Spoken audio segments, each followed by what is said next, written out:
नई जिम्मेदारी के साथ में अरुण चतुर्वेदी ने अपना जो पदभार है वो संभाल लिया है। आज हमारे साथ में वित्त आयोग के अध्यक्ष अरुण चतुर्वेदी जी हैं, उनसे हम बातचीत यहाँ पर करेंगे। सर, बड़ी जिम्मेदारी है और काफ़ी विश्वास के साथ में जिम्मेदारी दी गई है, क्योंकि आपने पहले भी एक बड़ी जो जिम्मेदारियाँ वो निभाई है। किस तरह देखते हैं और किस तरीके से आगे इसको बढ़ाने का काम किया जाएगा?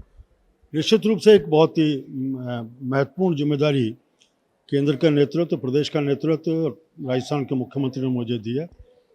हम केवल गांवों का, शहरों का विकास, इसका एक सामान्य व्यक्ति का सपना होता है कि मेरा शहर कैसा हो, गांवों का।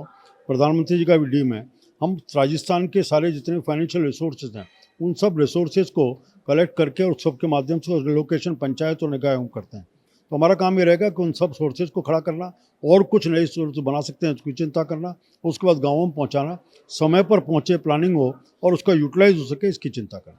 गांव, ढानी और शहर सभी को मतलब डेवलपमेंट के लिए पूरी तरीके से आगे बढ़ाने का प्रयास किया जाएगा। निश्चित रूप से नगर निकाय और पंचायत, इसके लिए फंड का एलोकेशन करने का काम वित्त आयोग का रहता है। राजस्थान सरकार के विभिन्न सोर्सेज, केंद्र सरकार के द्वारा जो दिया जाता है उसको, इन सब का एक कलेक्शन लेकर उसके बाद अपनी तरफ से लगातार अगर अब इलेक्शन कमीशन की बात करें, उस पर लगातार जो वाद विवाद उठाते रहते हैं। पूर्व मुख्यमंत्री अशोक गहलोत भी जो प्रेस कॉन्फ्रेंस करते हैं, वहीं गोविंद सिंह डोटासरा भी लगातार जो आरोप लगा रहे हैं कि वोटर का दुरुपयोग किया जा रहा है और बीजेपी इसमें राजनीति कर रही है। कांग्रेस के साथ दुर्भाग्य है कि कांग्रेस कभी भी समग्र रूप से किसी बात को नहीं करती।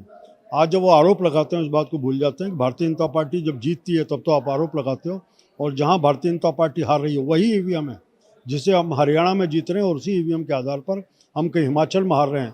तो हिमाचल में तो ईवीएम ठीक होती है और हरियाणा में ख़राब हो जाती है, इसका जवाब नहीं है। इसको लगातार अभी बिहार में जो वोटर लिस्ट का रिवीजन चल रहा है, उसका आंकड़े चुनाव आयोग ने दिए, इसमें सरकार का भारतीय जनता पार्टी को लेना देना है। बार बार चुनाव आयोग कह रहा है कोई गलत है तो आप उसके प्रमाण दीजिए, प्रमाण नहीं है, केवल आरोप लगाना और भाग जाना, ये कांग्रेस का चरित्र बन चुका है। एक वो कहते हैं कि राहुल गांधी के पास में पूरे सबूत है, लेकिन वो जब बात करते हैं तो बातों को दबाया जाता है और उनको आगे नहीं पहुंचाया जाता कहीं ना कहीं। न्याय की व्यवस्था में जेब में जो सबूत होते हैं उसको नहीं माना जाता।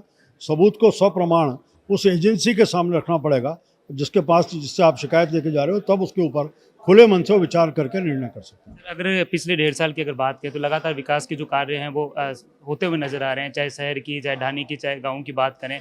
किस तरह देखते हैं कि आगे आने वाले जो बचे हैं समय, उसमें भी किस कार्यकाल में किस तरह बीजेपी अपना अच्छा काम करेगी ताकि जन जन तक विकास का जो कार्य है और लोगों तक फायदा पहुंच सके? मुख्यमंत्री जी ने किसान का बजट अलग दिया, कृषि बजट, सारा बजट अलग दिया।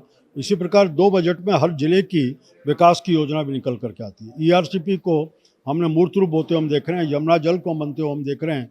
एक एक करके निर्णय भी हो रहे हैं, निर्णय धरातल पर जाने का काम कर रहे हैं। केंद्र की डबल इंजन की सरकार है, केंद्र की जो स्कीम्स हैं उनको भी हम नीचे पहुंचाने का काम कर रहे हैं। चाहे वो हर घर नल से जल का अभियान होगा, जो कांग्रेस के समय रुका था, उसके माध्यम से पूरा।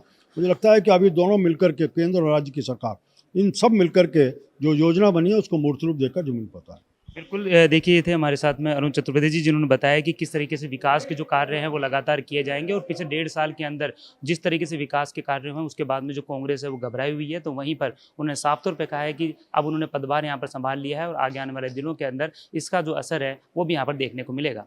कैमरामैन धन सिंह के साथ सतवीर सिंह राठौर, नगरी न्यूज़।